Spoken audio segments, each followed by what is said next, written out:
Good morning everyone. My God. Late na ako. Ngayon nilakad ko 20 minutes. Late ako ng 5 minutes. Pupunta ako sa aking dentist. So, dapat pala doon ako dumaan sa kabilang side, mas malapit. Dito ako napadaan, oh. Ito na ako bumili dati ng gamot ko, eh.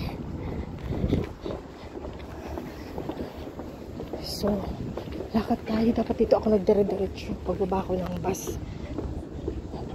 Ayan. Pero malapit na. Ano na lang. 4 minutes na lakad.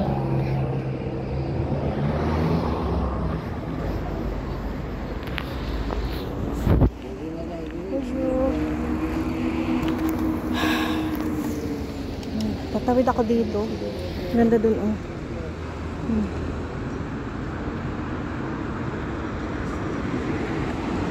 Pero okay lang naman yun. 5 minutes na akong malilate. Ay. Maambun pa.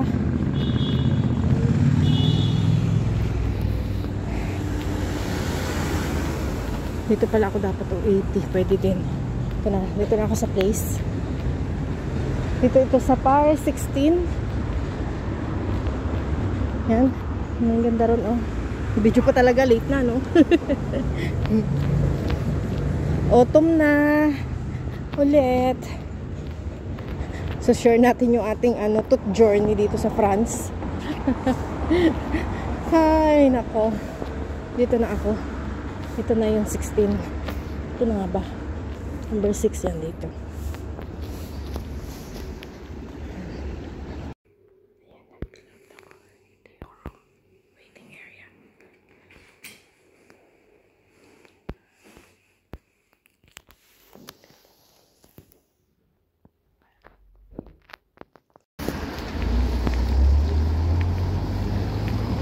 Yan, tapos ako sa aking dentist.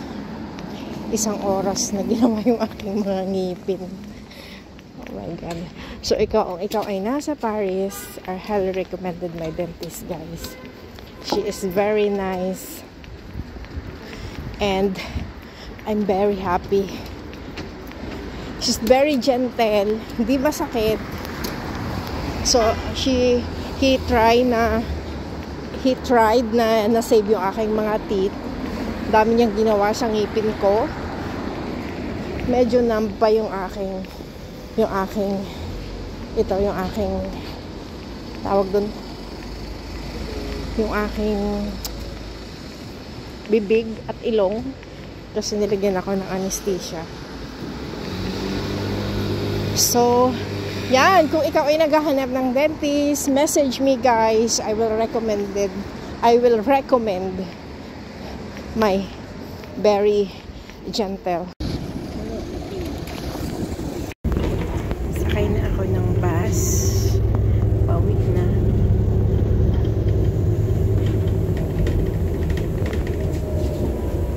Autumn na, guys. Naglag na yung mga dahon.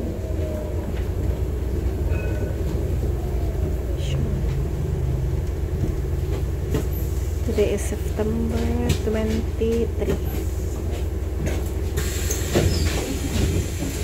Ito lang palang bahay nito. May dyan siya.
Lalakad na ako. Medyo malayo na kasi yung bus stop dahil sa mga ginagawang kalsada. So maglakad ako. Phone lang yung gamit ko pag video. Para lang may vlog ulit tayo, guys. May vlog pa rin ako.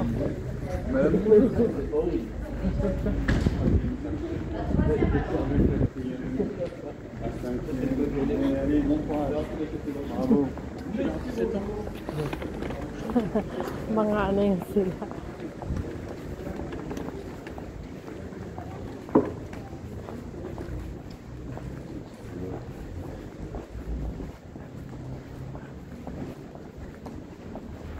Yung bangko.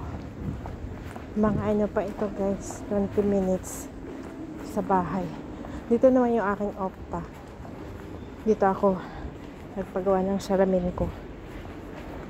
So next punta ko dyan. Siya pa rin yung matanda doon. Dati pa din.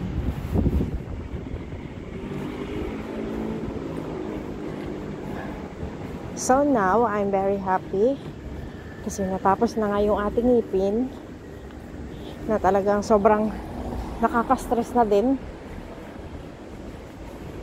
Kung napansin nyo guys sa mga vlog ko, diba, nahirapan ako magsalita kasi nga yung ngipin ko hindi na ako komportable dahil na-damage siya sa lahat, pati yung sa harap,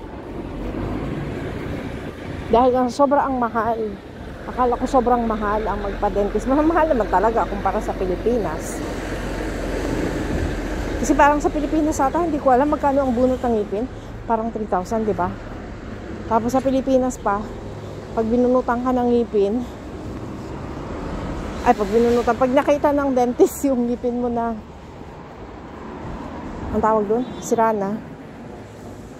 Hindi ko lang alam din ngayon kung paano yung process. Kasi noon pag nakita ng dentist yung ngipin, magbubunutin nila kaagad, diba? Dito hindi. X-ray ka, then they try to save your teeth. Yan yung ginawa sa akin. Kasi kung hindi na save yung ngipin ko, magpapapostiso ako. Ayoko ng postiso. Kasi nga, diba kapag kumain ka, parang walang lasa, parang lunok ko lang ng lunok, ganun. So baka matanggal pa siya. So nasave ni Doc yung aking teeth. Nagawa niya ng ayos. Ang galing niya. Okay. Sobrang happy tayo. Tapos ang maganda, nag-i-English nga siya. Yun. Magkakaintindihan kayo. Pero kasi kung French, explain niya sa'yo kung anong gagawin niya sa ngipin mo.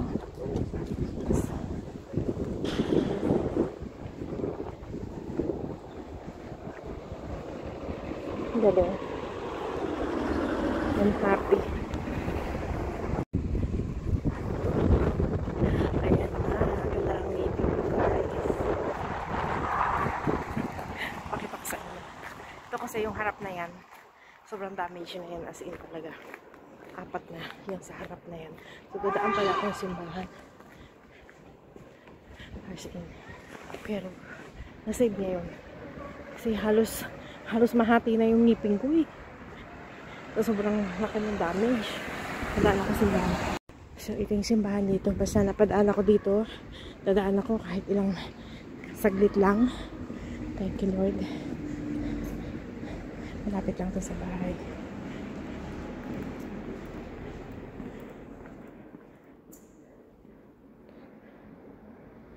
So ayan, dumaan nga ako dito sa simbahan. Ayan siya. Phone na yung gamit natin, guys. At least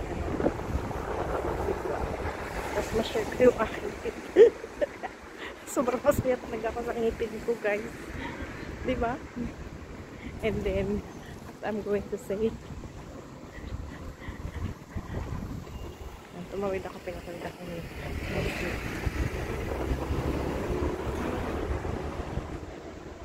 sabi ko sana mag-vlog din ako doon sa clinic Kaso parang natitense kasi ako kanina. Iniisip ko, baka ako anong mangyari sa akin. Baka masakit, ganyan. Pero hindi naman pala masakit. Masakit siya konti. Pero nilagyan kasi ako ng anesthesia.